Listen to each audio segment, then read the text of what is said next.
देखिए आपका आईपीसी में ये 73 और 74 आपका चल रहा था। यहाँ से आपका निश्चित क्वेश्चन एक बनता है कंपटीशन में। और कई लोग आपका भाई पूछ भी रहे थे, फिर से एक बार बताना पड़ेगा। तमाम लोग कंफ्यूज हो गए थे, आपका एक दिन बताया गया था मैंने पिछले लेक्चर में। फिर भी तमाम लोग आपका थोड़ा कंफ्यूज हैं। तो कंफ्यूज है तो उसका उपाय है कि फिर से एक बार दोबारा बताया जाए। और जहाँ भी ना समझ में आए भाई, क्लास में एक बार इशारा करिए, तिबारा बताया जाएगा चौथी बार।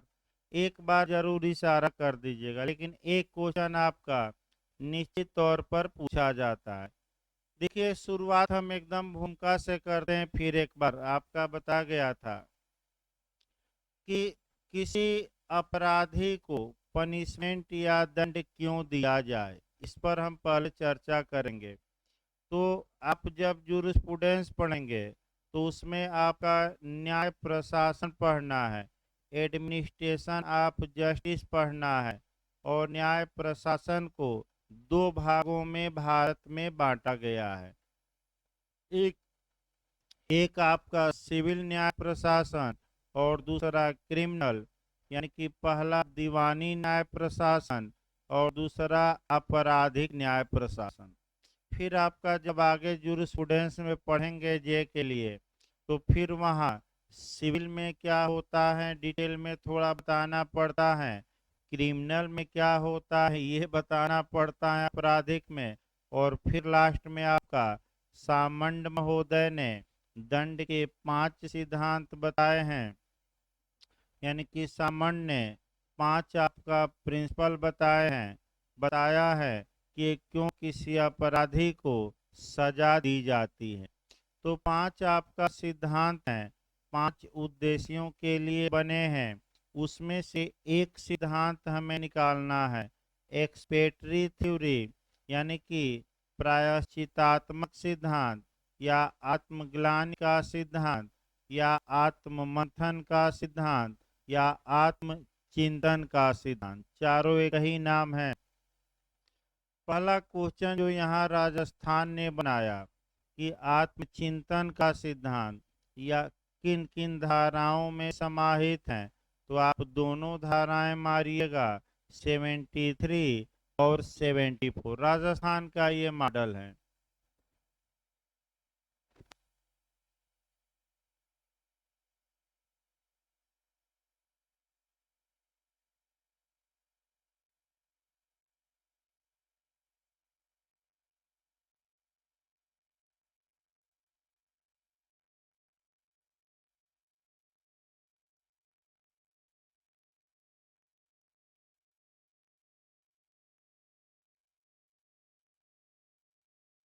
देखिए आपका ये राजस्थान में पिछली बार जो पूछा गया था, आपका आत्मचिंतन का सिद्धांत किन धाराओं में समाहित हैं, तो दो धाराएं मार कर आइएगा, 73 और 74। अगर यही क्वेश्चन आपका ऐसे पूछे कि एक्सपेटरी थ्योरी आपका किस सेक्शन में समाहित है, दोनों धाराएं न दे और केवल एक धारा चुनना हो, जैसे कि 73 दे दे, 74 दे, 75 और 76, यानी कि दोनों धाराओं में से अगर केवल एक सेक्शन चुनना हो तो आपका 73 मार्क कर आइएगा, यानी कि धारा 73। ये मैं बता रहा हूँ। अब आत्मचिंतन का सिद्धांत होता क्या है ये पहले समझिए, तब सेक्शन शुरू किया जाए। सामंड ये कहते हैं कि किसी अपराधी को इसलिए दंड दिया जाता है कि जब वह जेल में रहेगा, एकांतवास में रहेगा, तो अपने किए पर आत्ममंथन करेगा, यानी कि आत्मचिंतन करेगा, अर्थात अपने किए पर पछतावा करेगा। और जब पछतावा करते करते एक समय ऐसा आ जाएगा कि इतना पश्चाताप कर लेगा कि उसका मन आत्मग्लानि में जलकर शुद्ध हो जाएगा, प्योर हो जाएगा, और तब उसे जेल से छोड़ा जाएगा, तो वह आपका एक नैतिक आदमी एक सदाचारी व्यक्ति की तरह समाज में अब व्यवहार करेगा। यानी कि एकांतवास में रखा जाए कुछ दिनों तक, ताकि व्यक्ति अपने किए पर पश्चाताप करे, और जब उसका मन पश्चाताप करते करते शुद्ध हो जाए तो उसे जेल से छोड़ा जाए। और जब उसे जेल से अब छोड़ा जाएगा तो ऐसी दशा में वह आपका समाज में गुड बिहेव से रहेगा, अच्छे आचरण से रहेगा, अर्थात नैतिक बनकर रहेगा, अर्थात सदाचारी बनकर रहेगा, अर्थात एविडेंस के माध्यम से कहा जाए कि अब बैड कैरेक्टर दिखाएगा कि नहीं समाज में, नहीं दिखाएगा। इसी सिद्धांत को आपका सेक्शन 73 और 74 में समाहित किया गया है। तो दूसरा क्वेश्चन आपका कई राज्यों ने बनाया है एकांत परिरोध, अगर दे तो 73 और एक शब्द और जोड़ दे कि एकांत परिरोध का टाइम कितना होगा एक बार में, तो आपका 74। पहले तो दोनों धाराओं का कंसेप्ट क्लियर करिए, क्योंकि काफी लोग कंफ्यूज हैं। देखिए, एकांत परिरोध की जो सजा है वह कितने समय तक के लिए अधिकतम दी जा सकती है, ये 73 बताएगा।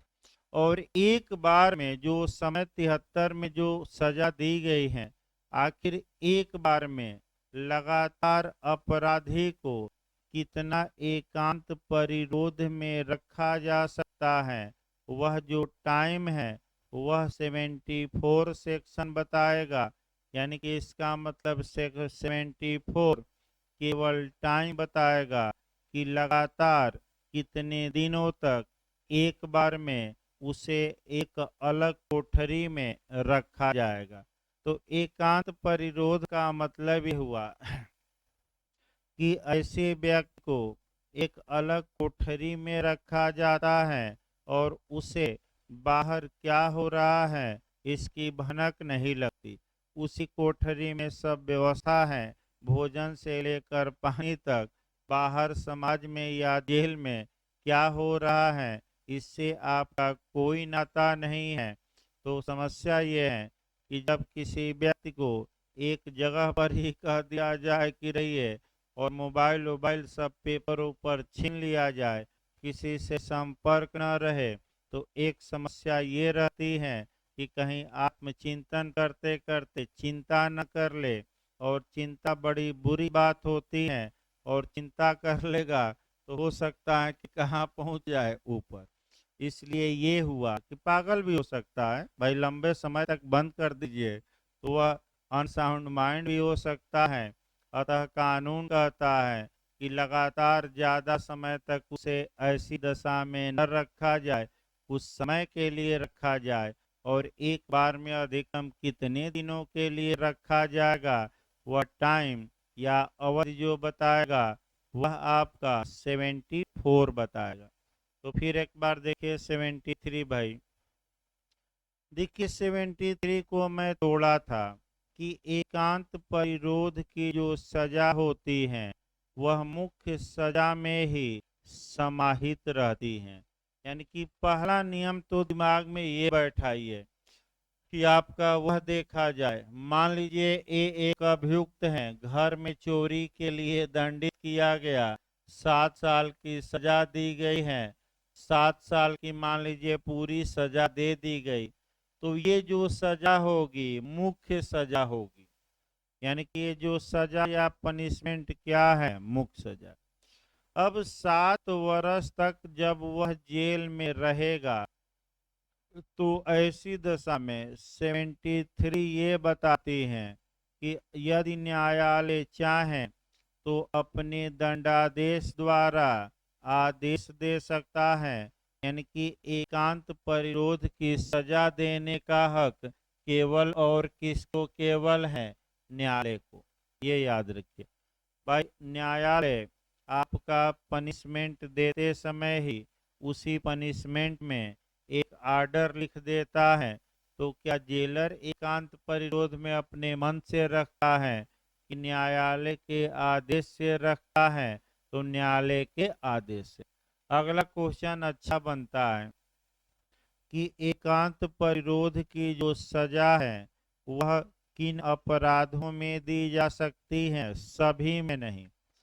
ऐसे अपराध जिनमें न्यायालय किसी अभियुक्त को कठोर या सश्रम कारावास देने की शक्ति रखता हो, यानी कि इसका मतलब ये हुआ कि आईपीसी में अगर कहीं लिखा हो कि कठोर कारावास की सजा, उस मामले में एकांत परिरोध, या लिखा हो कठोर या सादा किसी भी भांति के, उस मामले में। लेकिन अगर केवल लिखा हो बैरक में कि सिंपल इम्प्रिजमेंट ही दिया जा सकता है, सादा कारावास का ही दंड दिया जा सकता है, तो दिमाग अस्थिर रखिएगा। ऐसे मामलों में 73 और 74 अप्लाई होगी कि नहीं? नहीं होगी। अब एक उदाहरण देखिए, आखिर कोई तो सेक्शन बताइए जहां की आईपीसी में केवल सादा कारावास दिया जा सकता है, सश्रम या कठोर नहीं। तो दो सेक्शन में बता रहा हूं, भले आप न समझ पा रहे हो। एक आपका 500, 501 और 502, यानी कि जो डिफमेशन या मानहानि का मामला होता है उसमें जब अभियुक्त को सजा दी जाती है तो केवल सिंपल कारावास, सादा कारावास की सजा दी जा सकती है, कठोर नहीं। एक बार देखिए तो 501 केवल देखिए, 500 आईपीसी की धारा नहीं, हल्का 1% भी संदेह हो तो उसको देख लेना चाहिए भाई, क्यों? हाँ ठीक है, वो तीनों में साधा हो तो उनमें क्या। तो इसमें एकांत परिरोध की सजा नहीं दी जा सकती, याद रखिए, पहला नियम। दूसरा, एक और उदाहरण हम लेते हैं, आप 309 का उदाहरण देख सकते हैं, यानी कि आपका 309 सेक्शन देख सकते हैं। अटेम्प्ट टू सुसाइड के मामलों में भी केवल 1 वर्ष तक का कारावास का दंड दिया जा सकता है, वो भी कठोर या सश्रम नहीं, केवल कैसा? सादा।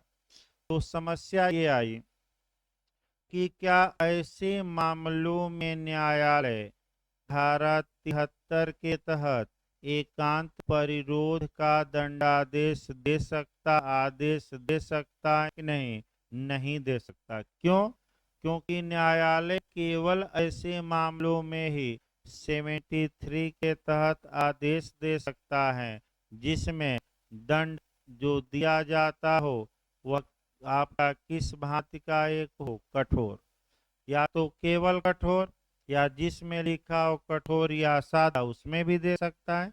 लेकिन केवल सिंपल लिखा है, ये नया क्वेश्चन बन सकता है कि एकांत परिरोध का आदेश दिया जा सकता है ऐसे मामलों में जिसमें कारावास का दंड कठोर हो, सादा हो, दोनों हो, इनमें से कोई नहीं। ये क्वेश्चन बिल्कुल नया है, हो सकता है कि बन जाए। तो क्या मारेंगे? दोनों नहीं मारना है, केवल क्या हो? सश्रम या कठोर।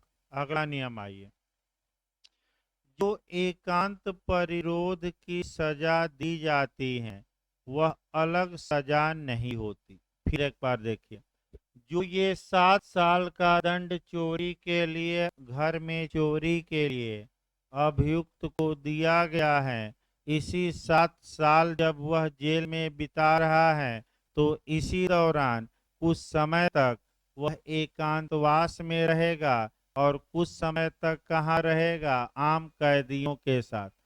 7 वर्ष में जोड़ दीजिएगा, ये 7 वर्ष में ये क्या है? समाहित। ये मुख्य कारावास है। अब 73 एक और बात बताती हैं कि आखिर अधिकतम एकांत परिरोध की जो सजा है वह कितने दिनों की हो सकती है? तो चाहे अभियुक्त को कोई भी सजा मुख्य दी गई हो, अधिकतम आपका समय पूछा जाता है 3 माह। यानी कि अगर अभियुक्त को आजीवन कारावास की सजा दी गई है तो न्यायालय अधिकतम कितने दिन के लिए दे सकता है कि इन्हें एकांतवास में रखा जाए? 3 माह। 10 साल की सजा दिया है तभी अधिकतम कितना? 3 माह। और 7 साल की सजा दिया है तब भी अधिकतम कितना? 3 माह। लेकिन अधिकतम हम बता रहे हैं, लेकिन इसका भी एक पैमाना है। अगर मुख्य सजा 6 माह या 6 माह से कम है तो एकांत परिरोध की जो अधिकतम अवधि हो सकती है वह 1 माह होगी। अगर ये मुख्य सजा 6 माह से अधिक हो किंतु 1 वर्ष तक की हो तो एकांत परिरोध अधिकतम कितने दिनों के लिए? 2 माह। और 1 वर्ष से अधिक की मुख्य सजा हो तो भाई अधिकतम एकांत परिरोध कितने दिनों के लिए? 3 माह। तो इस उदाहरण में 1 2 3 4 उदाहरण बताइए। एक व्यक्ति को 3 माह की सजा दी गई। अब इस उदाहरण में आप बताइए, 3 माह का मुख्य कारावास, तो अधिकतम एकांत परिरोध में रखने का आदेश कितने दिनों तक के लिए दिया जा सकता है? 1 माह। 4 माह के लिए दी गई मुख्य सजा, तो 4 माह में से कितने दिन तक एकांतवास में उसे रखा जाए? 1 माह। 6 माह की सजा दी गई हो तब भी कितना? 1 माह। इसके बाद आपका 6 7 माह की सजा दी गई हो तो 2 माह हो सकता है अधिकतम। 9 माह की, 10 माह की, 11 माह की, 12 माह की, तब भी 2 माह। लेकिन जैसे ही मुख्य सजा कितना से ऊपर भागे, 1 साल से, चाहे मृत्युदंड हो, चाहे आजीवन कारावास, चाहे 20 साल, और चाहे आपका 10 साल, चाहे 7 साल, उससे मतलब नहीं है। 1 वर्ष से जैसे ही ऊपर मुख्य कारावास जाएगा तो उसी मुख्य कारावास में अब न्यायालय कितने दिन तक ऐसे अभियुक्त को एकांत परिरोध में रखने का आदेश दे सकता है? 3 माह। और अधिकतम कितना? 3 माह। अब ये जो समय है, फिर एक बार अब आइए, 73 समाप्त हो गया। भाई कोई समस्या हो तो भाई बताइए, नहीं तो अब फिर दोबारा अगर कोई समस्या हो किसी को भी तो फिर बताए, फिर इसको बताया जाएगा। लेकिन 73 आपका समाप्त हो गई। अब 74 देखे, इसी में लोगों को समस्या थी। 74 वह टाइम बताएगी कि जो ये सजा आपका 1 मास एकांत परिरोध दिया गया है या 2 मास दिया गया है या अधिकतम कितना? 3 मास। इसको क्या एक ही बार 1 मास रखा जाएगा एकांतवास में? उसे एक ही बार लगातार 2 मास रखा जाएगा कि एक ही बार लगातार 30 मास की टुकड़ों टुकड़ों में रखा जाएगा? तो वह जो टुकड़ों टुकड़ों की बात करती है वह 73 नहीं करती। कौन सी धारा करेगी? 74। तो जब भी आप 74 पढ़िए तो पहले तो हेडिंग याद करके जाइएगा कि एकांत परिरोध की अवधि कहाँ है। अवधि का मतलब यहाँ ये हुआ कि कितने समय तक के लिए वह एक बार में एकांतवास में रखा जाएगा। तो फिर वही सिद्धांत याद रखिए कि अगर किसी व्यक्ति को लगातार ज्यादा दिन तक समाज से दूर रखा जाए तो 1 2 समस्या भी उत्पन्न हो सकती हैं। चिंता करते करते वह ऊपर भी पहुंच सकता है या इतना चिंता कर सकता है तो उसका क्या हो सकता है? माइंड खराब। अतः कानून कहता है कि लगातार लंबे समय तक न रखा जाए। इसके लिए एक सीमा निर्धारित की गई है। तो सीमा जब भी पढ़िए, 74 इसलिए कठिन है, क्यों? क्योंकि जो बेयर एक्ट की भाषा है वो पढ़ी जानी चाहिए नीचे से, लेकिन ऊपर से लोग पढ़ते हैं। तो आपका ऊपर से न पढ़ाकर कहाँ से हम भी शुरू करते हैं? नीचे से। देखिए ध्यान से भाई, आपका नीचे से शुरू करिए तब सही रहेगा ताकि समझ में आए। वैसे ऊपर से भी एक बार हम बता देंगे, लेकिन अगर किसी अभियुक्त को जो मुख्य सजा दी गई है, एकांत परिरोध नहीं, कौन सी सजा? मुख्य, वह 3 मास से क्या है? देखिए तो एक बार, अधिक बता रहा है ना, एक बार देखिए तो बेरक में हो।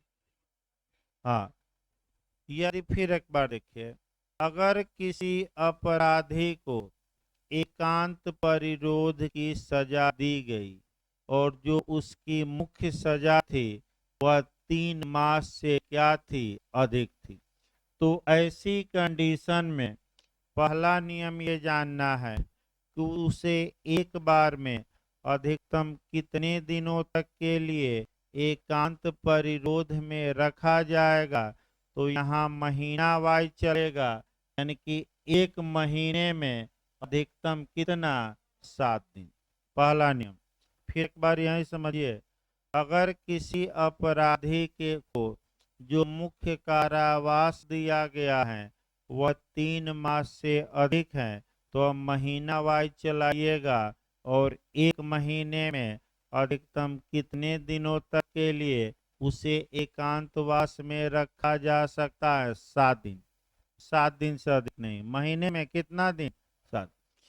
और अगर पुनः रखना है तो कम से कम उतने दिन का अंतराल देना पड़ेगा, क्योंकि फिर हम बता रहे हैं वही दो सिद्धांत।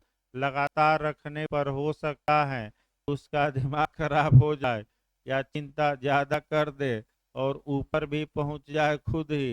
तो इसलिए कम से कम कितने दिनों का अंतराल रहेगा, कम से कम जितने दिन वह एकांत परिरोध में रहा है।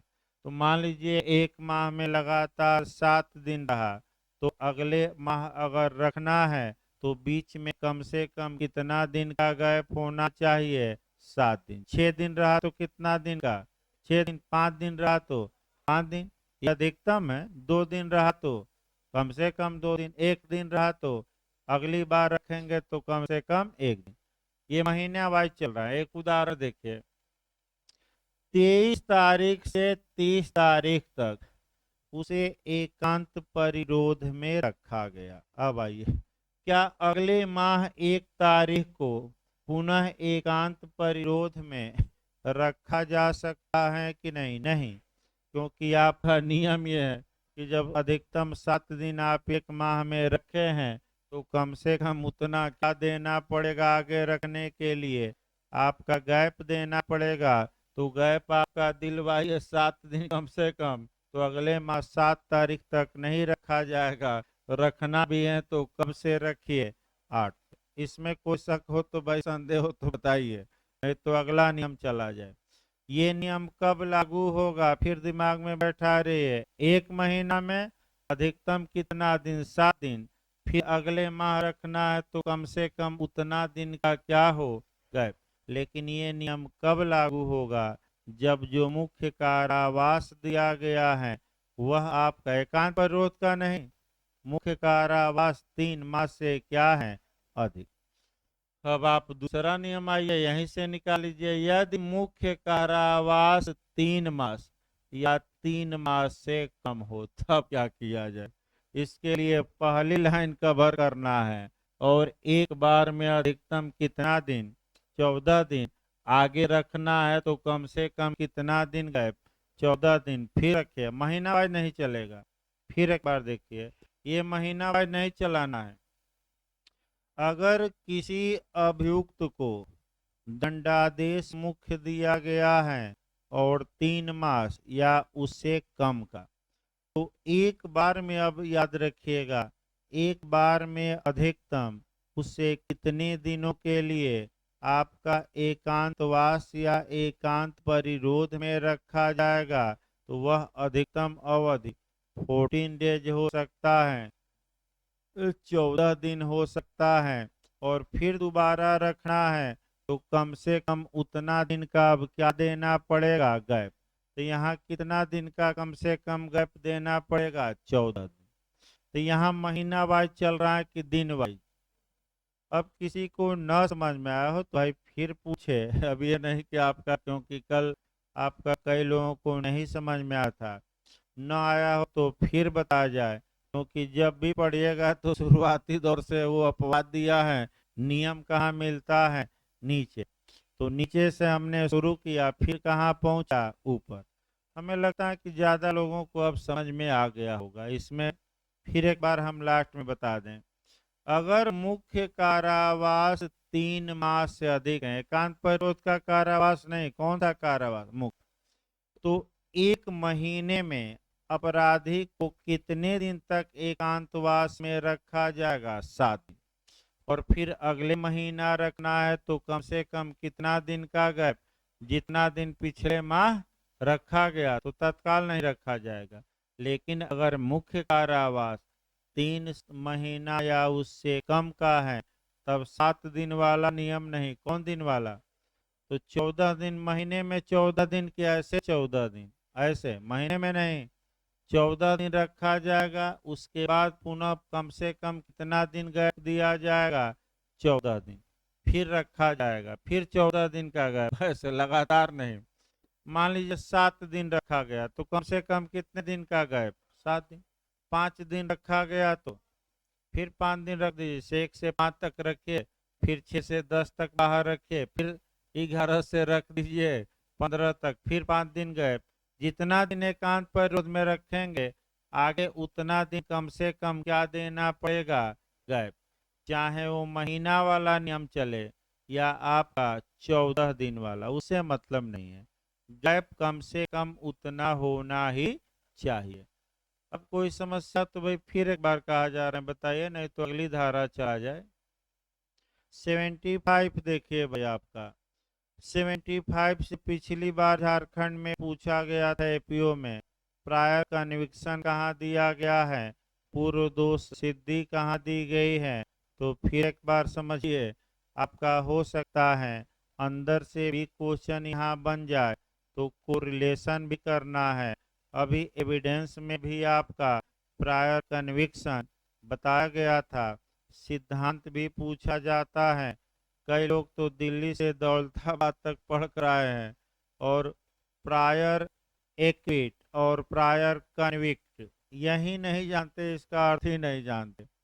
अरे भाई, प्रायर मतलब पूर्व, एक्विट मतलब दोष मुक्ति, और प्रायर कन्विक्ट का मतलब कि आपका दोष सिद्धि, यानी कि एक बार दोष सिद्धि या एक बार क्या? दोष मुक्ति। और क्या? तो आपका फिर एक बार देखिए, पहले 75 समाप्त कर दिया जाए तब कुछ कोरिलेशन किया जाए। 75 आपका प्रीवियस कन्विक्शन के बारे में है। धारा 75 ये बताती है कि अगर कोई व्यक्ति है यानी कि अपराधी है अध्याय 12 के तहत या अध्याय 17 के तहत, तो जो पहला पॉइंट करना है कि सेक्शन 75 किसके किस अध्याय के लिए आईपीसी का लागू होगा? पूरी आईपीसी के लिए कि अध्याय 12 और 17 के लिए? पहला क्वेश्चन तो पूरी आईपीसी के लिए नहीं बना है, किसके लिए बना है? आपका 12 और 17। 12 में क्या है? सिक्कों का कूटकरण। 17 में क्या है? प्रॉपर्टी के विरुद्ध अपराध है। आगे बढ़ा जाए। यदि एक बार ऐसा व्यक्ति आपका किसी अपराध के लिए 3 साल या 3 साल से अधिक की सजा पाया हो, यानी कि सजा की मात्रा भी याद रखिएगा, या तो 3 वर्ष की सजा या उससे अधिक एक बार इन अध्यायों के तहत पाया हो, यानी कि प्रीवियस कन्विक्ट हुआ हो, एक बार दोष सिद्ध हुआ हो, सजा की मात्रा भी याद रखिए कितना पाया हो, आपका या तो 3 साल या उससे ऊपर, और दोबारा वैसा ही अपराध करता है वैसे ही दंड से दंडनीय, तो ऐसी दशा में आपका दंड की मात्रा बढ़ेगी और बहुत ज़्यादा हो जाएगी। अब आपका अधिकतम कितना हो सकता है? लाइफ इम्प्रिजमेंट या आजीवन कारावास। अब आइए इसको थोड़ा कंसेप्चुअल वे में चला जाए भाई, आपका तमाम क्वेश्चन इस पर बनते हैं। पहला क्वेश्चन अभी हम उठाएंगे, 75 बैक होंगे, पहले कोरिलेट कर लिया जाए। जहाँ जहाँ प्रीवियस कन्विक्शन की बात की गई है, पहला नियम ये है कि आपका कर्तव्य है कि उन सेक्शनों को रट कर जाइए। एक तो आपका मिला आईपीसी के सेक्शन 75 में, और आईपीसी में भी कोरिलेट पहले आईपीसी से ही किया जाए। आपका तमाम धाराएं, लेकिन पूरा बताना हमारे लिए भाई संभव नहीं है, फिर भी 4-5 धाराएं मैं बता रहा हूँ। सबसे पहले पढ़िएगा, आपका कह सकते हैं कि 292 अश्लीलता के मामले में एक बार सजा पाया, पुनः वही अपराध कर दिया वैसा ही, तो अब दंड की मात्रा थोड़ा क्या होगी, बढ़ेगी। फिर आपका 293 पढ़िएगा, तरुण को अश्लील सामग्री या यंग मैन को, तो तरुण कौन होगा, पिछली बार एपीओ में पूछा, जो कितने साल से कम हो, बता गया था, हाँ 20 साल, रट कर जाए किस धारा में, 293। फिर उत्तराखंड बनाया कि 292 में हिकलन का नियम किस धारा से संबंधित है, किस केस में अश्लीलता को परिभाषित किया, हिकलिन में। और आपका अगला नियम आइए, इसकी बात पूर्व दो सिद्धि 303 में मिलती है, 303, जो अब आपका इलीगल है। अगर एक व्यक्ति आजीवन कारावास की सजा भुगत रहा था, यानी कि एक बार वह क्या पाया था, सजा, और लाइफ किसकी पाया था, लाइफ इम्प्रिजमेंट, और उस दौरान वह मर्डर करता है, तो जो दंड की मात्रा है, पूर्व दो सिद्धि दंड की मात्रा थोड़ा क्या करती है, बढ़ा देती है। यानी कि एक बार मना किया गया, फिर नहीं माना, तो दोबारा वही कार्य किया, तो कानून ये मानता है कि आपको मौका दिया गया था और आपने मौके का क्या नहीं उठाया, लाभ। आपका फिर देखिए, तो ऐसी दशा में दंड की मात्रा बढ़ेगी और केवल एक ही दंड अभियुक्त को अब मिलेगा, डेथ सेंटेंस या मृत्यु दंड। इस धारा को उच्चतम न्यायालय ने मिट्ठू सिंह बनाम पंजाब राज्य के वाद में असंवैधानिक घोषित कर दिया, अनकॉन्स्टिट्यूशनल, ये याद रख। फिर 307 का सेकेंड पैरा भी है, अब प्रीवियस कन्विक्शन के ही बारे में, पिछली बार आपका इसके पहले वाले ये में आपका उत्तराखंड में भी पूछा गया था, इस बार नहीं, इसके पहले। देखिए क्या है, अगर एक व्यक्ति लाइफ इम्प्रिजमेंट की सजा भुगत रहा है और उसी दौरान अटेम्प्ट टू मर्डर करता है, हत्या का प्रयास करता है, तो अधिकतम कितनी सजा दी जाएगी कि दी जा सकेगी, दी जा सकेगी, मृत्यु दंड, जाएगी नहीं, बाध्य नहीं है कोर्ट। 303 में बाध्य था, 307 के सेकेंड खंड में बाध्य नहीं है। इसके बाद आपका ये दुराचार और इत्यादि में ही मिलता है, अब यहाँ रोका जाए, आईपीसी बहुत लंबा चल जाएगा।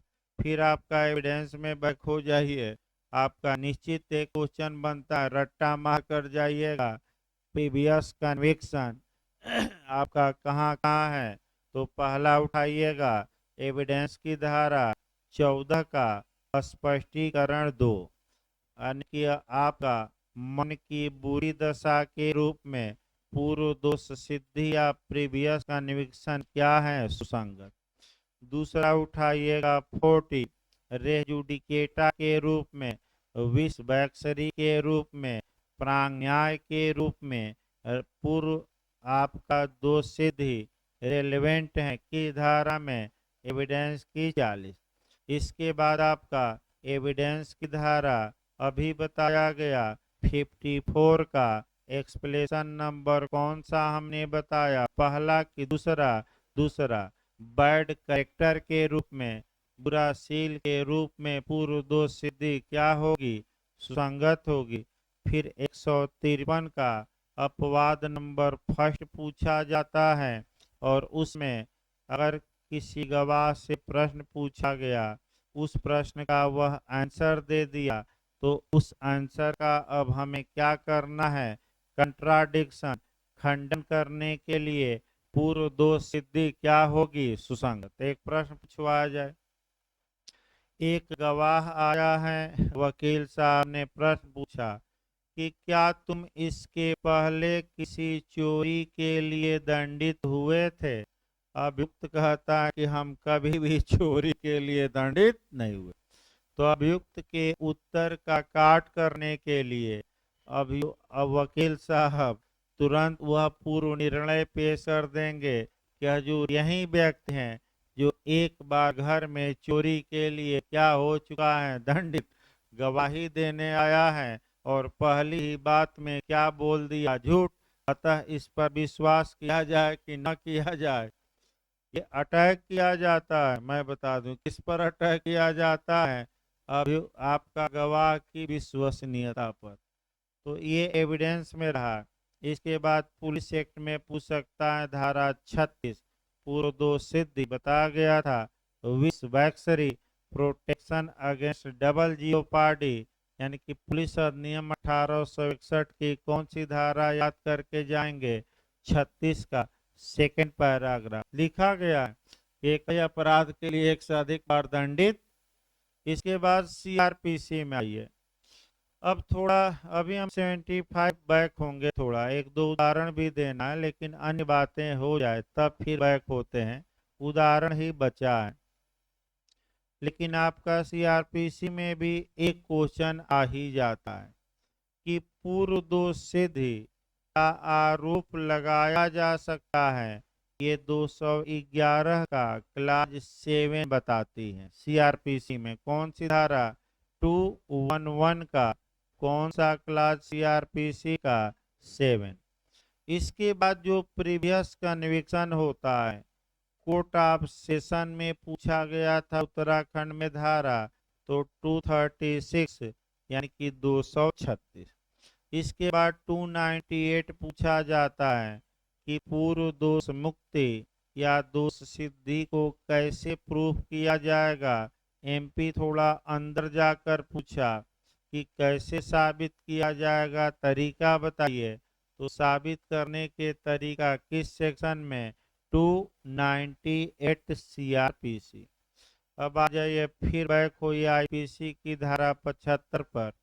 अगर कोई अभियुक्त है, एक बार अध्याय 12 या 17 के तहत 3 वर्ष या 3 वर्ष से अधिक की सजा पाया है और वैसा ही अपराध और उतने ही दंड से दंडनीय अपराध दोबारा करता है, तो दोबारा जब दंड दिया जाएगा तो दंड की मात्रा क्या होगी, इंक्रीज करेगी। तो एक उदाहरण देखा जाए, ध्यान से उदाहरण देखिए, एक ही उदाहरण पर्याप्त है।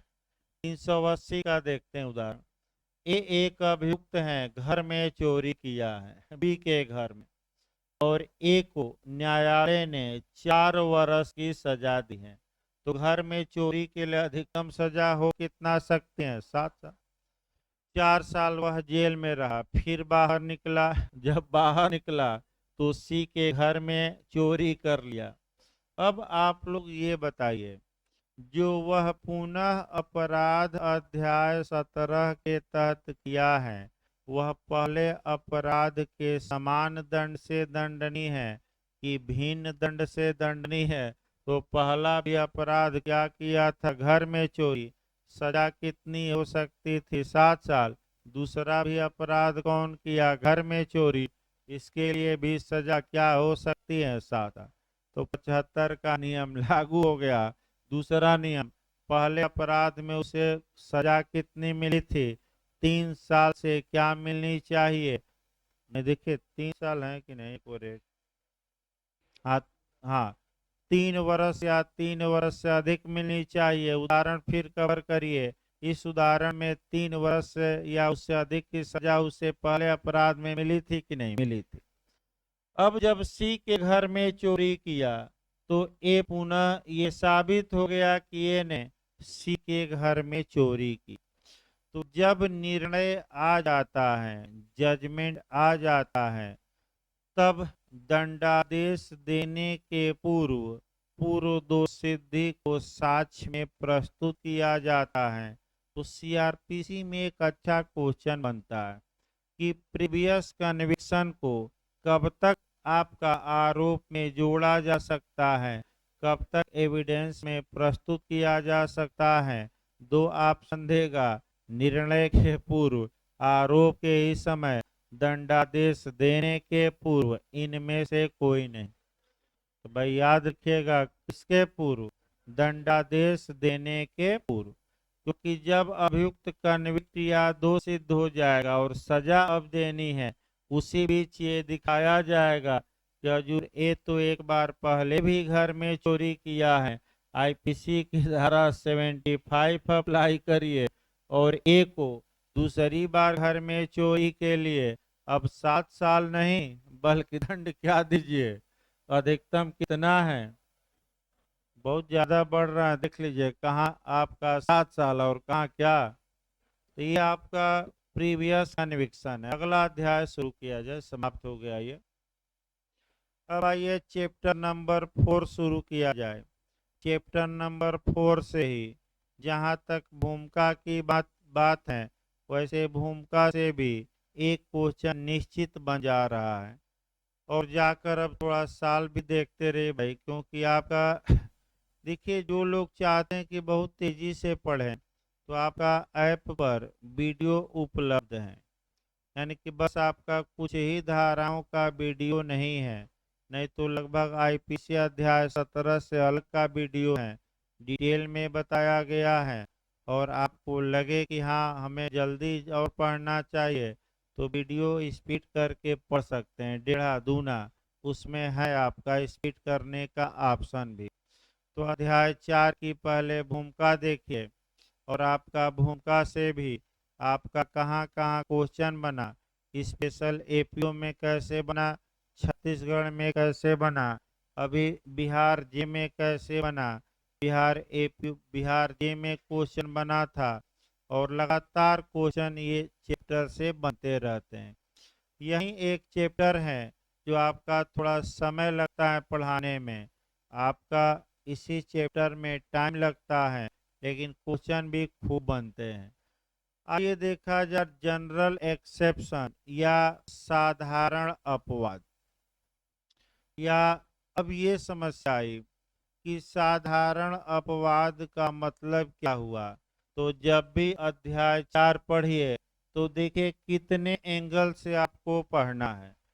एक आपका हम बताएंगे प्राचीन नियम, हल्का सा शुरू करेंगे, फिर बताएंगे दुराशय का सिद्धांत मेंस रिया, फिर हम दुराशय का अपवाद बताएंगे फिर एक बार, फिर हम आपका बताएंगे कि अध्याय 4 में आपका जो दिया गया है 76 से लेकर 106 तक में बातें दी गई हैं, फिर इसको दो वर्गों में तोड़ेंगे, आपका 76 से लेकर 95 और आपका 96 से लेकर 106। फिर आपका सेक्शन 6 पढ़ना है, सेक्शन 40 पढ़ना पड़ेगा, 41 आईपीसी, 42 पढ़ना पड़ेगा और फिर आपका साक्ष्य अधिनियम की एक धारा जो अभी बिहार में भी पूछी गई थी 105 पढ़ना है, यानी कि एविडेंस एक्ट की कौन सी धारा 105। देखिए एक एक करके देखिए भाई, आपका प्राचीन काल से थोड़ा हम उठाते हैं भूमिका बनाते हुए 2 मिनट। देखिए प्राचीन काल में स्ट्रिक्ट लाइबिलिटी का सिद्धांत था, कठोर दायित्व का सिद्धांत। कठोर का मतलब ये हुआ कि चाहे आपका इंटेंशन या आशय या इरादा किसी कार्य को करने का हो या न हो, आप सजा के हकदार होते थे। इस आधार पर पशु पक्षियों को सजा दी जाती थी, निर्जीव वस्तुओं को दी जाती थी और मनुष्य को तो दी ही जाती थी। चाहे बच्चा हो, पागल हो, दो बूंद वाला हो या कोई भी हो, भूल से काम किया, दुर्घटना से काम किया, सहमत से काम किया, एक लाइन में सबको लपेटा जाता था और सबको क्या दी जाती थी, सजा। लेकिन 13वीं और 14वीं शताब्दी आते आते एक मैक्सिम काम करती है, एक लैटिन सूक्ति काम करना शुरू करती हैं, एक्टस नॉन फैसिट्रियम नाइसी मेंसिट्रिया, यानी कि मात्र कार्य किसी व्यक्ति को दोषी नहीं बनाता जब तक कि उसका इंटेंशन या आशय या दुराशय उस कार्य को करने का न हो। इस युक्ति से अपराध के दो तत्व निकलते हैं, एक एक्टस रिया और दूसरा मेंस रिया। फिर झारखंड में पूछा गया था कि अपराध के तत्व क्या है, तो मुख्यतः दो तत्व हैं। कौन कौन? एक एक्टस रिया यानी कि आपराधिक कार्य, और दूसरा मेंस रिया यानी कि आपराधिक आशय। ये सूक्ति धीरे धीरे आपका लागू करना शुरू किया गया इंग्लैंड में, और आपका सबसे पहले जो अनसाउंड माइंड पर्सन थे और छोटे छोटे बच्चे थे, आपका इनको बचाव दिया जाने लगा, और ये माना जाने लगा कि ये एक्ट तो किए हैं, लेकिन इनका इंटेंशन, आशय उस कार्य को करने का नहीं है। धीरे धीरे इसका रूप व्यापक हुआ। अब दुर्घटना वालों को, सहमत से कार्य करने वालों को, न्याय कार्य करने वालों को, आपका न्यायालय के आदेशों का पालन करने वालों को, या आपका भूल से कार्य करने वालों को धीरे धीरे बचाव दिया जाने लगा। और अब आइए, तो ये आपका भूमिका रही, यानी कि इसका मतलब ये हुआ कि अपराध के लिए दो बातें आवश्यक हैं, एक्टस रिया और मेंस रिया। अभी जब सेक्शन तोड़ा जाएगा तो कंसेप्ट हम इस पर आएंगे, ये लेकिन सिद्धांत याद रखें। दूसरा देखा जाए कि अगर कोई व्यक्ति अपराध करता है तो हो सकता है कि उसका इरादा उस अपराध को करने का न हो, या ये भी हो सकता है कि वह जो अपराध तो किया है, लेकिन उसका कार्य उचित हो, जस्टिफाई हो, न्यायानुमत हो, आपका कह सकते हैं न्यायानुमत मोद्य हो, जस्टिफाई हो, यानी कि वह दिखा सके कि मैंने गलत काम तो किया, लेकिन जो मैंने किया वह अच्छा ही किया, मैंने बुरा नहीं किया। अतः ऐसी कंडीशन में व्यक्ति अपराध तो करता है, लेकिन व्यक्ति द्वारा किए गए अपराध को कानून अपराध नहीं मानता, तो 76 से 106 तक में आपका ज्यादातर धाराओं में पहला शब्द यही रहेगा कि कोई बात अपराध नहीं है। तो कोई बात अपराध नहीं है, इसका मतलब कि अपराध तो कानूनन है, लेकिन कानून उसे अपराध नहीं मानता। अब अगला नियम आइए, आपका जो 76 से 106 तक की बातें हैं, ये जनरल एक्सेप्शन है, साधारण अपवाद है।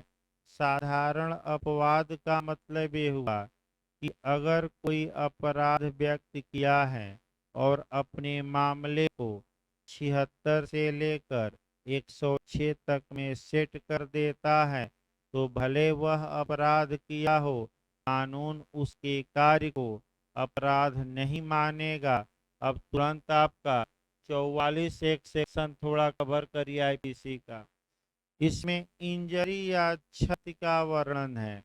क्षति या तो लाफुल हो सकती है या अनलाफुल, यानी कि क्षति या तो विधिपूर्ण हो सकती है या वैध हो सकती है, या इलीगल या अवैध या विधिपूर्ण जो न हो, अनलाफुल हो सकती है। तो जो क्षतियां लाफुल हैं वह क्षति कानूनन मानी ही नहीं जाएगी। तो क्षति में कौन सी क्षति शामिल है? जो विधिपूर्ण पहुंचाई गई हो कि अवैध तरीके से, अवैध तरीके से। तो जो ये 76 से लेकर 106 तक में जो क्षति पहुंचाई जा रही है, ये अवैध क्षति मानी जाती है कि वैध, यानी कि लाफुल की अनलाफुल। तो ये लाफुल, यानी कि अगर एक उदाहरण लाफुल का देखिए, दो उदाहरण देखिए पहले, भाई उदाहरण से भी कवर करिए। एक सैनिक है, अपने वरिष्ठ अधिकारी के आदेश में भीड़ पर गोली चलाता है और दो तीन लोगों की मृत्यु कारित कर देता है। क्या सैनिक ने कोई अपराध किया? नहीं। सैनिक ने दो तीन लोगों को मारकर 44 में क्षति कारित की, लेकिन यह क्षति चूंकि वैलिड थी, वैध थी, क्योंकि किस सेक्शन में आ गई है? 76 में, क्योंकि वह अपने वरिष्ठ अधिकारी का आदेश मानने के लिए कानूनन क्या था? बाउंड। तो क्या यह अपराध होगा कि नहीं। 44 में आइए, ये क्षति कानूनन मानी जाएगी कि नहीं। नहीं। तो वैध क्षति हुई कि अवैध क्षति हुई, अगला क्वेश्चन वैध। और वैध क्षति को कानून क्षति मानता है कि नहीं, नहीं मानता। एक दूसरा उदाहरण देखें, मेन है, ज्यादा उदाहरण भी चलते रहना है क्योंकि आईपीसी में 50% क्वेश्चन इलस्ट्रेशन से और 50% ऐसे बनते हैं, जाकर देखिएगा। दूसरा उदाहरण जल्लाद का ही लिया जाए। एक जल्लाद हैं, न्यायालय के निर्णय का इन्फोर्स करते हुए, निष्पादन करते हुए आपका एक कैदी को फांसी पर लटका देता है, तो आप कहेंगे कि जल्लाद ने भी क्षति कारित की। तो फिर 44 और देखना है, ये क्षति वैलिड है कि इनवैलिड, यानी कि वैध है कि अवैध है, लॉफुल है कि अनलॉफुल है। लॉफुल है तो लॉफुल के लिए 76 से लेकर 106 तक में कहीं ना कहीं क्या करेंगे, तो जल्लाद की धारा में बचाव का हकदार होगा, तो आपका 78 जवाब रहेगा। यानी कि दो उदाहरण बताया गया जहां नुकसान तो हुआ, लेकिन आपका कैसा नुकसान था, वैलिड, तो अपराध माना गया कि नहीं, नहीं। अब आइए आपका आगे जितने सेक्शन है, अब कौन कौन क्वेश्चन बने हैं, एक एक क्वेश्चन 7-8 उठाया जाए। पहला क्वेश्चन स्पेशल एपीओ में बना कि जनरल एक्सेप्शन किस चैप्टर में दिए गए आईपीसी के, तो ये नहीं कि चैप्टर गलत हो जाए, किस चैप्टर में, 4 में। दूसरा क्वेश्चन आपका किस सेक्शन से किस सेक्शन तक, तो 76 से लेकर 106 तक। तीसरा क्वेश्चन जो बना, इसमें दंड की मात्रा क्या है, तो आपका दिया है 2 साल, 4 साल, 5 साल, इनमें से कोई नहीं। तो ये दंड की धाराएं हैं कि नहीं, नहीं है। तो अगला क्वेश्चन भाई, जनरल एक्सेप्शन क्या है, अपराध है, अपराध नहीं है, ये सामान्य बचाव है, इनमें से कोई नहीं। तो सामान्य बचाव है और इसमें से चुनना हो, अपराध है, अपराध नहीं है, दोनों इनमें से कोई नहीं, स्पेशल एपीओ बना, तो आप क्या मारेंगे, अपराध नहीं। अब दोनों सेक्शनों का पहले बंटवारा करिए, दो खंड में बांटा गया है इसे। पहला आपका सामान्य बचाव है और दूसरा प्राइवेट डिफेंस है, यानी कि पहला है जनरल आपका बचाव, सामान्य बचाव, और दूसरा आपका है प्राइवेट डिफेंस, यानी कि आपका व्यक्तिगत प्रतिरक्षा, प्राइवेट प्रतिरक्षा कहिए या सेल्फ डिफेंस कहिए, जो भी कहिए, लेकिन प्राइवेट प्रतिरक्षा।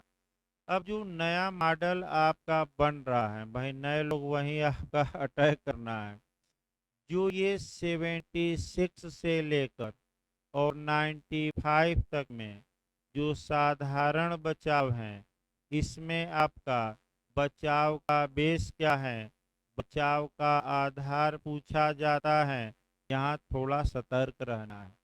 इसमें बचाव का आधार पूछ ले क्या है, तो दुराशय का न होना, आशय का न होना, आपराधिक मन स्थिति की अनुपस्थिति, यानी कि आशय का अभाव। 4 ऑप्शन देगा, 5 जो भी दे, हम 4-5 वाक्य बता रहे हैं, इसी में से कोई वाक्य आएगा, यानी कि मेंस रिया का न होना। तो फिर आप जाइए तो थोड़ा मैक्सिम पर। मैक्सिम क्या कहती हैं कि अपराध के लिए दो बातें आवश्यक हैं, एक एक्टस रिया और दूसरा कौन, मेंस रिया। तो अगर व्यक्ति ने आपका आपराधिक कार्य किया, लेकिन व्यक्ति का इंटेंशन या इरादा या मन कहिए उस कार्य को करने का नहीं था, तो ऐसी दशा में 76 से लेकर 95 कहती हैं कि जब दुराशय नहीं, तो व्यक्ति दंड का भागी होगा कि नहीं, नहीं होगा, और वह बचाव का क्या होगा, हकदार। लेकिन तुरंत पॉइंट पकड़ना, यही टेक्निकल, कि ऐसे अपराध जिसमें आशय की आवश्यकता ही नहीं है, क्या उन अपराधों में 76 से 95 तक का बचाव अभियुक्त को उपलब्ध होगा कि नहीं? नहीं होगा। क्यों नहीं होगा? क्योंकि ये इस आधार पर बचाव है कि आपने आपराधिक कार्य किया, लेकिन क्या आपका नहीं था दुराशय? और जिन अपराधों के लिए आशय का होना आवश्यक ही नहीं, उन अपराधों में ये बचाव अभियुक्त नहीं ले सकता। 76 से 106, 76 से 95 तक का। क्यों? क्योंकि इन मामलों में आशय न होने के कारण बचाव दिया जाता है, और जहां आशय हो या न हो उसका कोई मतलब नहीं, वहां ये धाराएं कोई बचाव देगी कि नहीं? नहीं।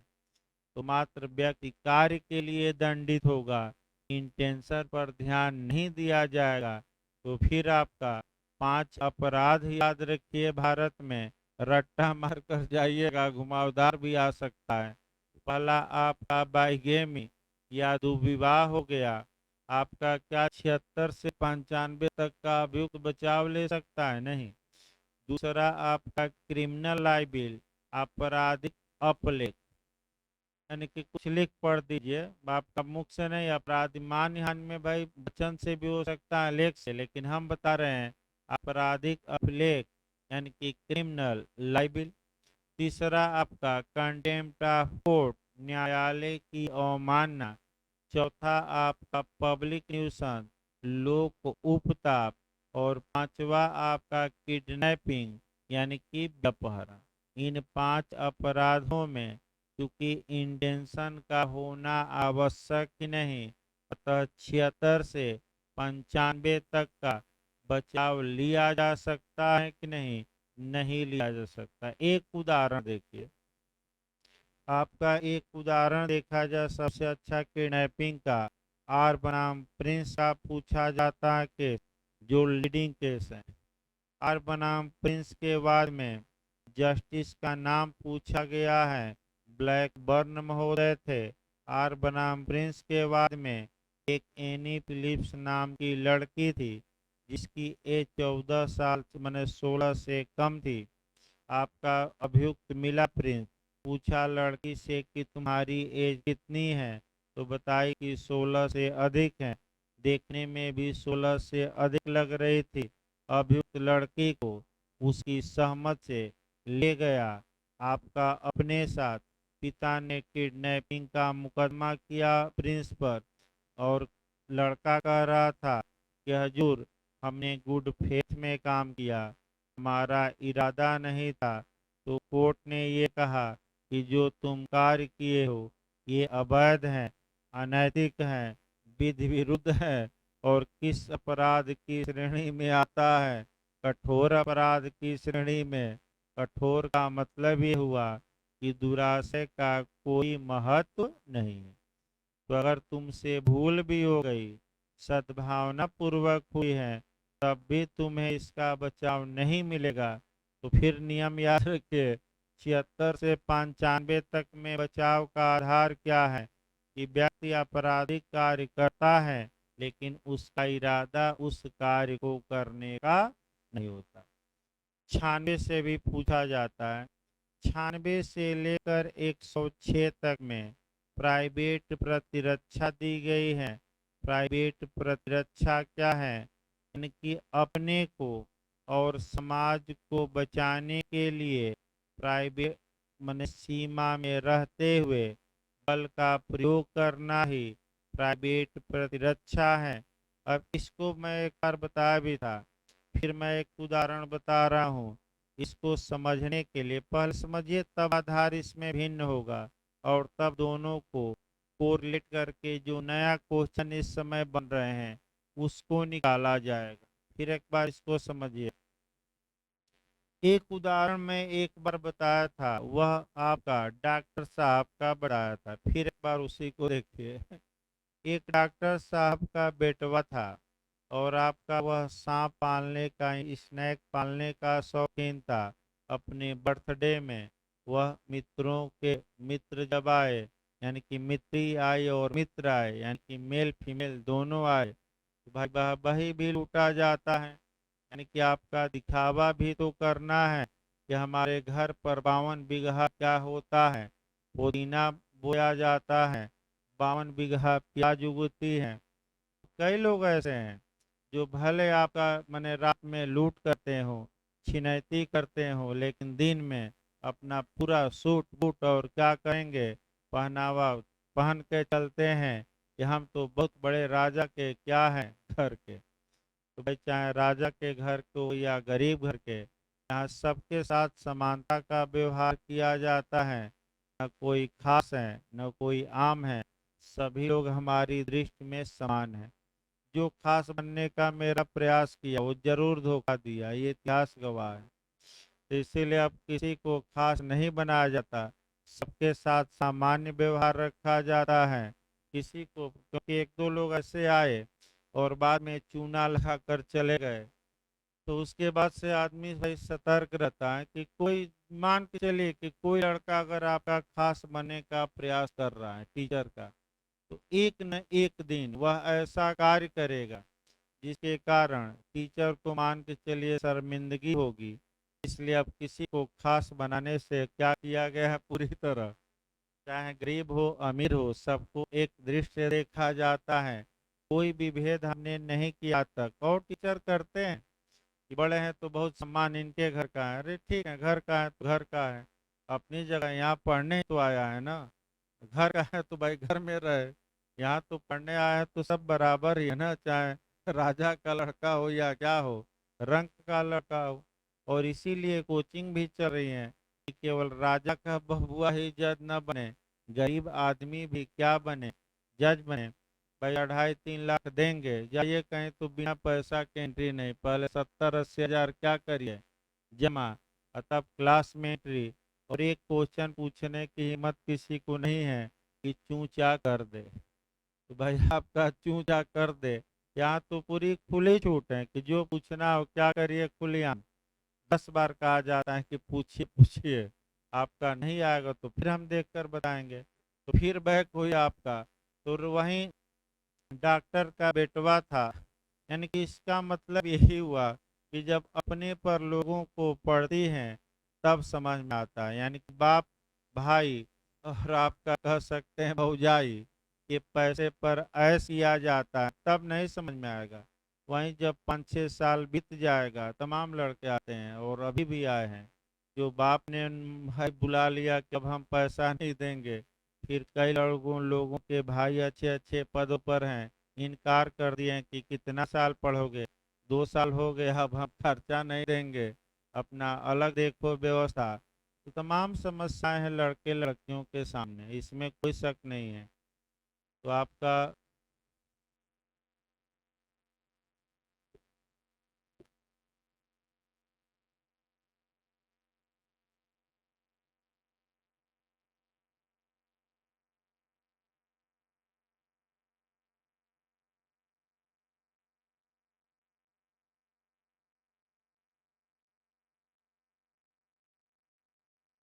फिर आप आगे बढ़ा जाए तो कहानी आगे तभी तो कंसेप्ट बनेगा। प्राइवेट प्रतिरक्षा इसी पर आप समझ लीजिएगा, ये नहीं कि अब फिर बार बार कहानी नहीं बताई जाएगी, पहले दिन ही बताई जाती है। अब डॉक्टर एक आपका कह सकते हैं कि झाड़ फूक करने वाला था, वह एक बार अपने पुत्र को लेकर डॉक्टर के पास आया। डॉक्टर साहब गोल्फ खेल रहे थे, उसका पुत्र ज्यादा बीमार था, वह देखे नहीं यानी कि मरीज और पुत्र मर गया।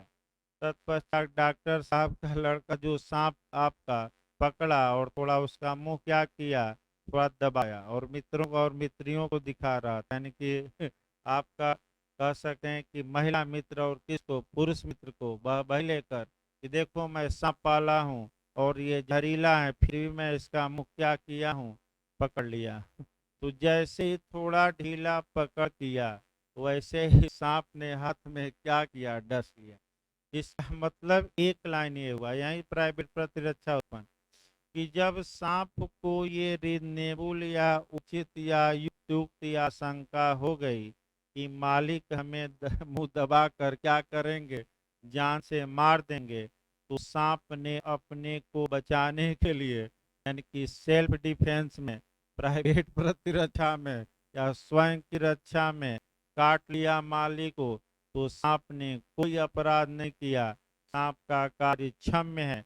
और वही हम कहाँ से कहाँ तक देखेंगे, 96 से लेकर कहाँ तक, यानी कि सेम नियम आएंगे। तो संपत्ति को बचाना है जान से मार दीजिए 100, प्रॉपर्टी को बचाना है 103, और आपका अन्य अपहानि कर दीजिए तो बता जाएगा। लेकिन जो प्राइवेट प्रतिरक्षा चलेगा वह इसी व्यू पर चलेगा, सांप वाले ही उदाहरण पर। अब अगला, तब ऐसी दशा में ला किया जाए, तब अगला क्वेश्चन पर आ जाए। तो आपका तमाम लोग अब जाने लगे निराश होकर पार्टी से। तो आपका तत्पश्चात आपका वह आदमी सुना, तो रात के अंधेरे में आया और आपका नस देखा, फिर आपका झाड़ फूक किया, लड़का सही हो गया। तो सुबह सुबह होते ही आपका रफू चक्कर हो गया।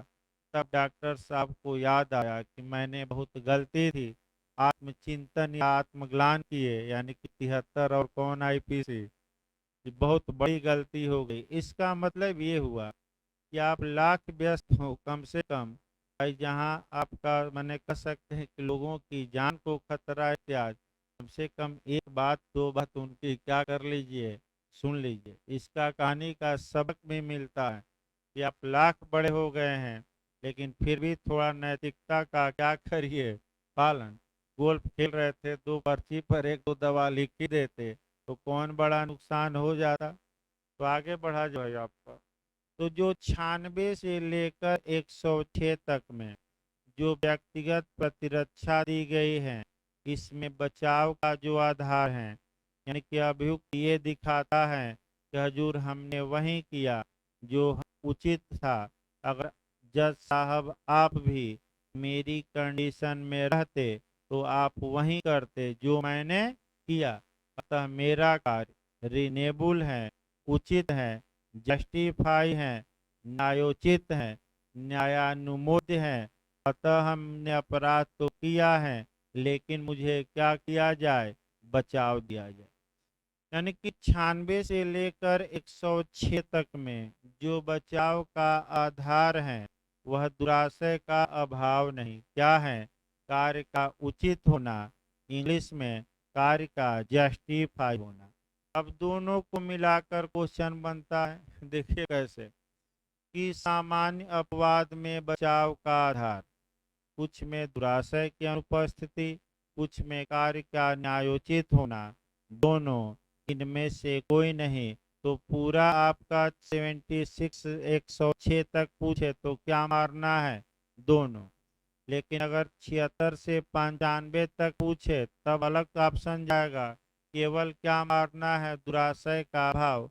96 से लेकर 106 तक पूछे तो कार्य का जस्टिफाई होना, और साधारण अपवाद में बचाव का आधार पूछे तो आपका कुछ दशाओं में आपराधिक मनस्थिति का न होना, और कुछ दशाओं में कार्य का क्या होना, जस्टिफाई।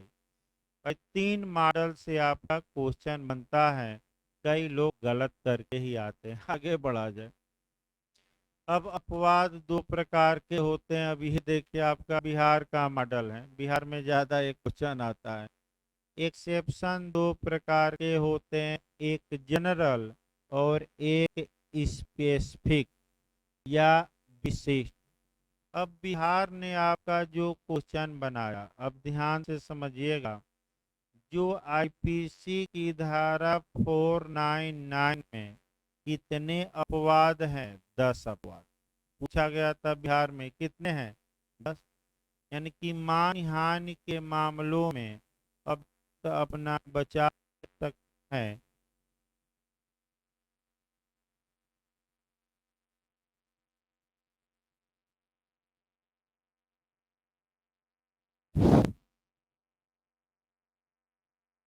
समय